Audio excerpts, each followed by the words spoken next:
Alors là, on a du setup de pro. J'ai toujours rêvé de faire ça. Parce qu'on a ici, ici et ici. Oui. C'est la première fois qu'on tourne une vidéo aussi professionnellement, parce qu'on a déjà fait un vlog et une vidéo où on était chacun chez nous, et après t'as fait le montage où on était nous deux. Je sais plus regarder du coup. Regarde-moi moi. Et du coup, je vais en profiter pour vous présenter mon petit frère.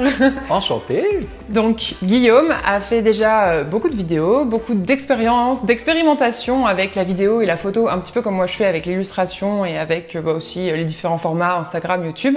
Et du coup, c'est de ça que je voulais parler aujourd'hui. Je vous en ai déjà parlé un petit peu sur Instagram que j'avais envie de faire des petits essais avec l'illustration de stock ou le graphisme de stock. Mais ça vient pas de nulle part, j'ai pas eu l'idée comme ça. À la base, c'est Guillaume qui m'a inspiré parce que Guillaume, ça fait bientôt 2 ans, 3 ans je crois, 3 ans que t'es là-dedans. Donc pas en graphisme du coup, plutôt en vidéo. Et du coup, je pense qu'il a quelques petits trucs à nous apprendre. Et aussi, je voulais vous montrer tout mon cheminement. Justement, comment j'en étais arrivée à penser ça. Qu'est-ce qui m'avait inspiré par rapport au parcours de Guillaume. Et donc, c'est ça dont on va parler aujourd'hui. Donc pour commencer déjà, je vais te laisser te présenter tout seul. Bon moi c'est Guillaume, j'ai 24 ans, maintenant je suis ingénieur informatique, je viens de finir mes études et donc, comme tu l'as dit, je fais aussi de la stock vidéo à côté comme un hobby, comme ça un petit passe-temps, mais qui en même temps peut rapporter un petit peu. Mais est-ce que tu te souviens la première fois où tu as entendu parler de stock vidéo? Est-ce que c'était sur un article, sur une vidéo YouTube? Parce que je sais que tu regardes beaucoup YouTube, t'es comme moi. Donc je me rappelle pas en fait la première fois où tu m'en as parlé, la première fois que tu l'as vu, où est-ce que c'était? Moi je crois, comme tu as dit, je regarde pas mal YouTube, surtout depuis 3-4 ans où j'ai commencé un peu à mettre la vidéo et comme pas mal de gens, je me suis mis à regarder du contenu YouTube, un peu, beaucoup trop peut-être. Et sur une des vidéos, j'avais vu justement qu'il y avait, je crois que c'était Chris Howe, un YouTuber canadien, qui avait fait du coup une vidéo sur la stock vidéo en disant un peu, avec un petit putaclic, je crois que c'était comment gagner 2000 $ par mois et vivre de votre passion, un truc, voilà. On sait très bien comment sont les vidéos sur YouTube sur ce thème-là. Et du coup, j'ai regardé, j'ai fait, je connaissais pas du tout à l'époque, je connaissais Shutterstock, Getty Images, bien sûr les stocks photos en fait. Attends, juste pour mettre dans le contexte, t'étais encore en études? Ouais, ah oui, j'étais en échange à l'étranger, j'étais pas du tout là-dedans à la base quoi. Oui, voilà, donc c'était vraiment sur ton temps libre, tu regardais YouTube et t'as vu ça, mais t'étais pas du tout la tête là-dedans au départ quoi. Non, c'est vraiment, j'ai découvert ça un été et je me suis dit, pourquoi pas? Parce que c'était en mode, moi je commençais à découvrir un peu la vidéo, j'avais un petit compact à l'époque, je me disais, ça peut être cool, j'ai un appareil photo, je peux du coup faire des vidéos et pourquoi pas, en gros, les mettre en ligne. Et le deal c'était un peu, si ça marche pas, t'as rien perdu à part ton temps. Et du temps, j'étais étudiant, c'était l'été, j'avais beaucoup de temps, ça c'était pas un problème. Et je me dis, dans le pire des cas, j'ai juste perdu mon temps. Et dans le meilleur des cas, on sait jamais, ça peut un peu marcher, décoller. Je savais pas. Donc je me suis tenté, j'ai fait mes premiers uploads et puis 3 ans plus tard, je continue à en faire régulièrement. Du coup, à la base, c'était vraiment juste comme ça pour t'amuser en été pendant que t'étais en échange. Mais après, quand t'es revenu à l'école, t'aurais pu juste laisser le truc de côté et faire autre chose en fait, refaire tes études parce que t'as pas fait du tout des études en vidéo ou en création ou quoi que ce soit. Mais du coup, qu'est-ce qui t'a motivé à continuer? C'est juste que tu commençais à avoir les premiers chiffres qui tombaient ou pas? En gros, j'avais commencé, donc j'avais dit c'était pendant l'été, j'ai fait mes premiers uploads, après j'ai continué un peu, j'ai dû en mettre 100, 200, ça commence à être bien, mais c'est pas énormément par rapport à un gros portfolio qu'on peut avoir en ligne. Et je crois que vers novembre, décembre, j'ai fait une vente. Alors la première, j'étais pump it up, je suis arrivé sur le campus, j'ai fait vous savez pas quoi, j'ai fait 20 $. Et me regarde en mode hein? Qu'est-ce qu'il dit lui? Enfin, c'est quand on n'est pas du tout dans la sphère, on comprend pas, mais quand tu reçois ton petit mail qui te dit vous avez fait une vente, comme c'est un peu, il n'y a pas la garantie on ne sait pas quand on met un truc en ligne, ça se trouve, ça se vendra pas. Et c'est toujours cette part de mystère et de surprise. Et en fait, à chaque fois qu'on reçoit une vente, peu importe le montant, on est un peu en mode Surtout les premières ventes. La première, moi j'étais refait, c'était je te dis 20 $, mais dans ma tête c'était ça y est, le premier salaire qui tombait. C'était trop bien. Donc j'ai eu une vente, et après je dis forcément, la première vente qu'on a, ça nous rebooste un peu, donc je me suis un peu remis, j'ai commencé à chercher des concepts, à creuser la question en mode, j'ai vu qu'une c'était possible, maintenant dans ma tête j'allais en faire 3, 5, 10 par mois. La deuxième, il a fallu attendre 4 mois plus tard, et entre deux, j'étais pas démotivé, mais je me dis, j'ai vu que c'était possible, mais c'était long quand même. Et donc la première vente c'était fin d'année, et j'arrive début de 2019, où là je me dis, nouvelle année, nouvelle C'est résolution. là où tu étais à Tallinn. Ouais, c'est ça, Oui, j'étais c'est encore ça. là-bas. Je me souviens que tu m'as dit, comme on a passé le nouvel an avec toi, cette année, je fais une vidéo par jour pour pouvoir faire un post, un upload tous les jours de stock. En gros, quoi. C'est ça. Donc moi, dans l'idée, je m'étais dit, je sais que c'est assez rapide, c'est des vidéos qui font 10-15 secondes dans la moyenne, donc c'est pas difficile d'en faire. Je me dis 5 par jour. J'en upload 5 par jour, j'en filme, donc quand j'en filme 50, 60 dans une sortie, et après je découpe comme ça au fur et à mesure de la semaine. Et je me dis, on va essayer. Au rythme, ça prend genre 1 heure par jour. Je vais essayer de faire ça toute l'année, parce que ce qui a fait qu'à la fin de l'année, j'aurai 365 fois 5 vidéos par jour, et là tu as un portfolio ultra complet. Oui. Et donc les premières vidéos n'étaient pas non plus exceptionnelles, voire même pas terribles pour la plupart, mais c'est juste en fait de commencer, recommencer encore et encore jour après jour, ce qui fait qu'arrivé à la moitié de l'année, j'avais 600 ou 700 vidéos en ligne, et la qualité, elle avait plus rien à voir en attendant. Bah oui, parce que tu t'es vachement entraîné. Entre le 1er janvier déjà jusqu'à juillet-août, je crois que tu as upgradé en plus d'appareils photo dans cette période-là. J'ai acheté l'appareil que j'utilise encore aujourd'hui, le M50, et d'un seul coup, je pouvais mettre d'autres objectifs, je commençais vraiment à découvrir un peu, et c'est le fait d'y revenir encore et encore. À côté, j'ai commencé à faire mes premières vidéos YouTube aussi, et à les mettre en ligne, et moi c'est bon, après j'étais vendu là-dessus, ça a continué, et ouais, après les premières ventes commençaient à être plus ou moins régulières, vraiment plus d'1 an après que j'ai démarré.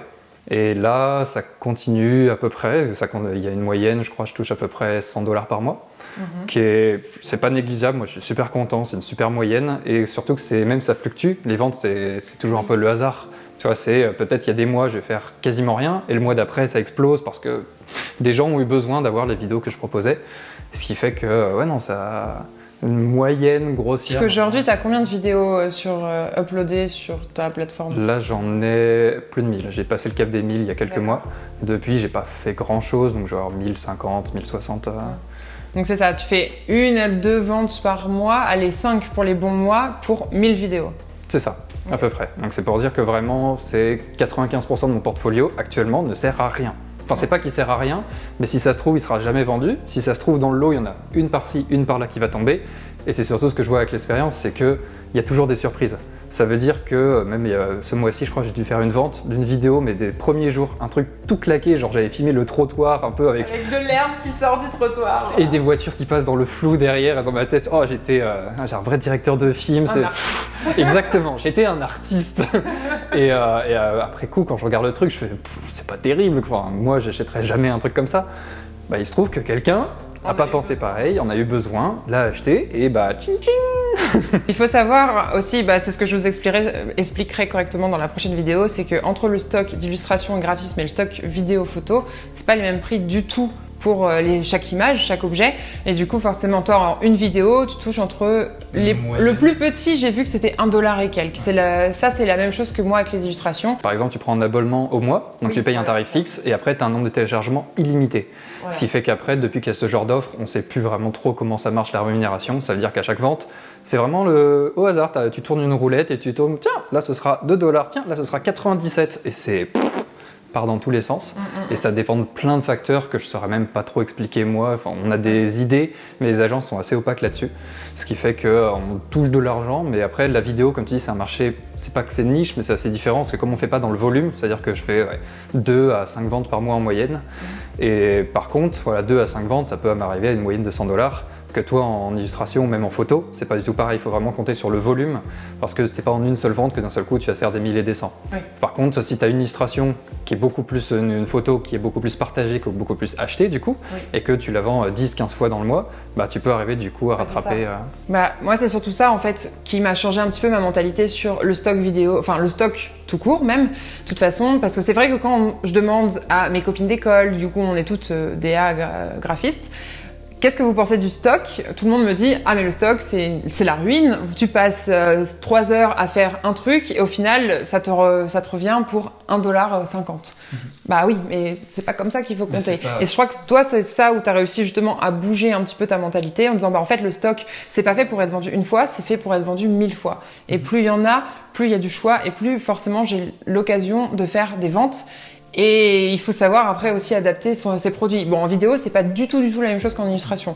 Mais toi, par exemple, ce que tu avais fait une fois qui m'avait impressionné, c'est que tu avais pris une clémentine et avec cette clémentine, tu as fait 20 vidéos. Ouais, 5-6, mais dans l'idée c'est ça, voilà, en fait, on prend un concept et c'est en vidéo, c'est assez particulier parce que tu te dis, Ok, j'ai ce concept, j'ai une idée, j'ai un truc que je veux passer derrière, donc ça c'est à peu près, tu essayes de réfléchir, tu essayes de penser par rapport à si quelqu'un avait besoin de ce truc-là. Maintenant je vais pas faire 50, 100 vidéos de la même clémentine parce que ça servirait à rien, mais par contre on va dire on va faire un plan large avec la personne en train d'interagir, on la découpe, on la mange, on fait ce qu'on veut, un plan beaucoup plus serré, on peut faire du macro, on peut faire un plan qui bouge, un plan fixe, et en fait en faisant varier finalement on peut avoir 5, 6 vidéos, plans différents qui ont le même concept, les mêmes sujets, mais qui sont en soi pas du tout les mêmes. Et du coup, ça veut dire que quelqu'un qui arrive après, qui a ses mots-clés, qui recherche une personne qui mange une clémentine pour son projet d'agence, pour quelque chose, une prestation qu'il va vendre à un client, et il va pouvoir avoir un peu le choix là-dessus. Ouais. Et du coup, c'est là où il faut être, c'est beaucoup dans la recherche. Il faut être malin, quoi. Ouais. C'est vrai. Il faut se former, en fait, le stock, que ce soit en illustration, en photo, il faut vraiment penser ça, à la fois déjà d'un terme business, en disant c'est des gens qui vont l'acheter pour un besoin, qui eux derrière, s'ils l'achètent, c'est pas pour se faire plaisir, pour faire ses vidéos de vacances, c'est que généralement ils vont revendre une prestation, ils vont créer une vidéo pour un client. Donc il y a vraiment cette idée où il faut se mettre vraiment en mode c'est un business, je dois penser comme si j'étais un acheteur potentiel, qu'est-ce que j'ai envie d'acheter, pourquoi ça m'intéresserait, dans quel type, et on va essayer de se projeter. Et après, ce que je veux dire, la grosse deuxième idée du stock, et je reviens à ce que tu disais, en fait, c'est que, d'accord, on pourrait se dire, sur une vente unique, c'est complètement dérisoire, que ce soit moi une vidéo, on va dire une grosse presta client, une grosse vidéo qu'on va vouloir vendre, tu peux mettre plusieurs centaines d'euros, même des milliers d'euros dans un budget, que là, tu vas dire, ok, j'ai fait 20 $. Peut-être la personne, du coup, derrière, avec les frais d'agence, tout ça, elle a acheté 40, 50 $ une vidéo, c'est rien. Par contre, si la vidéo elle se vend une fois, 2 fois, 3 fois, 5, 10 fois, moi j'ai ma meilleure vidéo qui, je sais pas trop pourquoi, était ultra populaire pendant une année, s'est vendue presque 25 fois. Et à elle seule, elle a fait un tiers de mon chiffre d'affaires. Et en soi, ce seul clip de 10 secondes qu'on avait fait en vacances, en fait… Il y a moi dessus. C'est ça, c'est con, ça m'a pris vraiment 10 secondes à faire, 30 secondes à éditer et 2 minutes à uploader. Par contre, ce truc-là, quand on regarde au temps passé et le revenu qui arrive derrière, finalement, on a un truc exceptionnel et c'est pour ça vraiment le stock vidéo, le stock photo, illustration, tout ça. Il faut vraiment penser le long terme, ça veut dire que là, c'est pas dans les premiers mois, c'est pas au moment où on va le faire où ça va rapporter. Par contre, si sur une année, ça a déjà remboursé ses frais, le temps qu'on y a passé nous est déjà revenu, ça c'est une année. Mais ensuite, imaginons, on lâche complètement, on fait plus du tout ça, on se retire du stock. La deuxième année, le portfolio est toujours en ligne. Du coup, ça tombe, la deuxième, la troisième, la cinquième, et en fait, on ne sait pas jusqu'où ça ira. Après, ça dépend. En illustration, c'est peut-être plus périn. En vidéo, il faut se dire que, voilà, il y a 10 ans, on était tous en 720p dans des qualités médiocres. Si ça se trouve, dans 10 ans, on sera tous en 12K, et les trucs que je poste aujourd'hui seront plus du tout d'actualité parce qu'ils seront trop moches. On ne sait jamais. Donc, en pensant plus long terme, par exemple, moi, je vais dire, je filme que en 4K. Parce que si ça se trouve, dans 5 ans, plus personne filmera dans les formats vidéo actuels. Du coup, c'est vachement important de se dire, moi, actuellement, là, j'ai uploadé 50 vidéos en 6 mois. Par contre, en attendant, je continue de toucher tous les fruits de ce que j'avais fait depuis 3 ans. Et ça, c'est vraiment pour moi la force un peu du stock vidéo et même de stock photo, illustration dans tous les termes. C'est que, en fait, même si on décide de se retirer, l'argent continue de tomber et ça, c'est un vrai revenu passif. C'est le but, en fait, vraiment final, c'est de générer un vrai revenu passif qui soit hyper intéressant et qui effectivement le moment où je me dis je prends un mois de vacances, j'ai quand même un revenu qui tombe et ça en tant que freelance, que demander de plus? Effectivement, c'est beaucoup de boulot. Moi, en me mettant là, je me suis mis déjà au début de l'année, à commencer du coup à uploader sur des stocks. J'attends pas du tout aucun retour, on va dire, comme tu disais, de remboursement avant au moins Noël, la fin de l'année. Ça, c'est sûr et certain. Et je m'y mets vraiment petit à petit. Toi, à un moment, tu t'y étais mis à fond. De toute manière, c'est comme tout. Dès que vous vous mettez à faire beaucoup d'un coup, ça génère plus de revenus. Là, c'est forcément comme c'est. Il y a des gens, ils font ça, c'est leur job à temps plein. Voilà. C'est-à-dire qu'ils passent 5, 6, 8 heures par jour, ils font que ça, ils ont des portfolios monstrueux de qualité incroyable et en fait ces gars-là ils touchent énormément, ils ont des salaires en mode par contre ça fait des années qu'ils y travaillent et là aussi c'est que contrairement à une prestation où genre tu mets X temps et c'est fini et après il n'y a plus rien qui tombe derrière, là c'est-à-dire tu construis un portfolio mais plus tu le remplis, plus tu le fournis, plus après ce qui tombe derrière c'est très linéaire et c'est tout très théorique, c'est vraiment ce qui est compliqué en plus quand on commence, c'est qu'on dit tu te bases uniquement sur des hypothèses. Tu te dis ce que je produis, je suis pas sûr qu'on me l'achète. Si ça se trouve, ça sert à rien et je perds mon temps. Si ça se trouve, ça fera ma fortune. Et c'est que des on-dit, il faut se projeter et c'est super dur. Moi, je pense qu'il faut surtout étudier le marché, étudier ta cible. Toi, tu as réussi maintenant à trouver une niche, à trouver quelque chose qui te rapporte plus que les autres vidéos où tu le vois bien, tous les mois t'en vends de toute façon de ce truc-là. Donc effectivement, maintenant que tu l'as trouvé, il va falloir que tu creuses et que tu ailles, comme tu disais, faire plein de prises de vue différentes, à plein de moments différents dans l'année, parce que tu sais que c'est ça qui marche. Moi, je pense que c'est la même chose en illustration. Une fois qu'on a trouvé sa niche, on le voit bien. De toute façon, il suffit de taper sur Adobe Stock, sur les stocks d'illustration, de regarder un petit peu ce qui fonctionne par rapport à d'autres. Mais on voit bien que dans les vendeurs top du mois, bah, ils en ont vendu 10 000, 25 000, 30 000. Donc même si ça coûte 1,50 $, enfin... C'est dans le volume, c'est vraiment... Plus tu toucheras de gens et plus tu as de reach au final et plus ça aura de retombées. Ouais. Mais, et du coup, toi, là aujourd'hui, ton métier te permet pas de faire ça toute la journée, c'est sûr. Mais je sais que au fur et à mesure du temps, tu vas vouloir en faire de plus en plus, en profiter les week-ends, les vacances, des choses comme ça pour pouvoir après générer un vrai revenu passif d'ici quelques années. Ouais, moi c'est vraiment ce que j'aimerais faire. Pour l'instant, voilà, j'ai un taf de bureau, 9h-18h. Où j'ai pas trop le temps de m'en occuper. Forcément, faire des sorties photos, ça demande surtout beaucoup de temps, de préparation, de se dire que tu fais ta recherche de marché, tu fais ton repérage, tu te dis là j'ai une idée, j'ai envie d'aller faire tel truc à tel endroit avec machin, tu as besoin peut-être de personnes, donc tu peux te coordonner, tu as besoin par exemple de talents, de personnes qui vont, des acteurs en fait, à qui après tu vas pouvoir partager les frais, faire tout ça, mais tu peux avoir un éditeur, ça peut être très compliqué.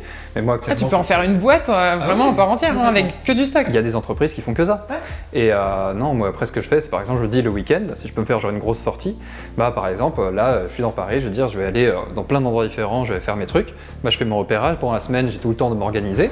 Le jour J, je me lève super tôt et je vais faire mon truc et clac clac clac, j'enchaîne toute ma journée et j'ai peut-être 50, 100 vidéos de prêtes. Et après du coup le soir de la semaine, quand il est 23h, qu'on a fini de regarder un film, un truc comme ça, je me mets sur mon ordi, j'y passe une petite heure, je fais mon truc, j'en upload quelques-unes, je les édite au fur et à mesure. Et comme ça toute la semaine, par petits créneaux que je mets à droite à gauche, ça permet un peu de vider tout ce que j'ai fait pendant le week-end. Et comme ça, si un week-end sur deux je recommence et que j'en fais une grosse sortie et que je diversifie, au final ça me permet quand même de continuer un peu à en uploader. Moi ça me garde un peu dans le truc et c'est cool. Et après derrière potentiellement, on continue à fournir son portfolio, on continue à ramener encore des trucs. Et après tu dis même si j'ai trouvé une niche c'est bien, mais ça représente moins de la moitié de ce que je vends, parce que l'autre moitié, c'est ça, si on reste par contre dans sa niche, ça peut être dangereux de se dire qu'on fait que ça. Mais dis, mais oui, mais là t'en as une, imagine t'en aurais 3, 4, là tes revenus passifs, ils décollent complètement. Et pour ça, il faut continuer en même temps d'essayer de se diversifier, de faire des trucs qu'on n'a pas l'habitude, et en même temps, de fournir ce qui marche bien. Donc c'est ultra complet, c'est vraiment, comme tu te dis, ça peut être un job à part entière. Et moi je sais que maintenant ça reste un petit hobby, c'est sympa, mais si un jour je veux vraiment commencer à voyager un peu plus, à vraiment en faire un truc, je sais que je pourrais y passer facile 2-3 heures par jour. Et après potentiellement, plus ça marche et plus tu peux un peu te reposer dessus, et à long terme, ce serait énorme parce que ça te finance quand même pas mal de choses à long terme. Tu te dis aujourd'hui, en 2021, mais imagine en 2028, ça marche et tu arrives à générer 3 000 $ par mois avec ça. Ce serait ouf. Ça veut dire que tu peux lancer d'autres projets, faire autre chose à côté et tu as toujours ça. Effectivement, c'est pas un revenu sûr et certain parce que ça peut s'arrêter du jour au lendemain, mais qui est là pour un peu t'appuyer, quoi. C'est ça. Et puis, ce que je dis, si on a un portfolio qui est énorme, des trucs diversifiés, et vraiment, on peut se dire, imaginons, on avait un sujet qui marchait super bien, et du jour au lendemain, plus personne n'en veut. Là, par exemple, on peut se dire, en ce moment, ça marche beaucoup, c'est étudier un peu les trends. En ce moment, c'est quoi? C'est le coronavirus, les vaccins. Tous ces trucs-là, c'est simple, mais si tu fais du contenu là-dedans en ce moment, potentiellement ça va plus marcher parce que c'est vraiment, il y a une grosse demande en cours, il y a des trucs, c'est vraiment un sujet d'actualité et du coup ça peut très bien marcher. Mais imaginons dans 5 ans, plus personne ne voudra entendre parler de ce truc-là. Même déjà, on veut déjà plus en entendre parler aujourd'hui. Mais du coup, c'est important de pas que faire du marché de niche. Et comme tu dis, après c'est ça qui fera que dans 10 ans, en fait, tu continueras à t'épanouir et même s'il y a toujours... C'est de la chance, si ça se trouve ça va pas marcher, si ça se trouve ça va marcher. Par contre, si toi tu as diversifié, tu as fait au maximum, en fait là après la chance, tu l'as réduite à quasiment rien et ça se fait naturellement, quoi. Et puis c'est un bon entraînement aussi quand même. Super entraînement. Je pense que depuis les premières vidéos que tu as uploadées à aujourd'hui, il n'y a rien à voir niveau qualité.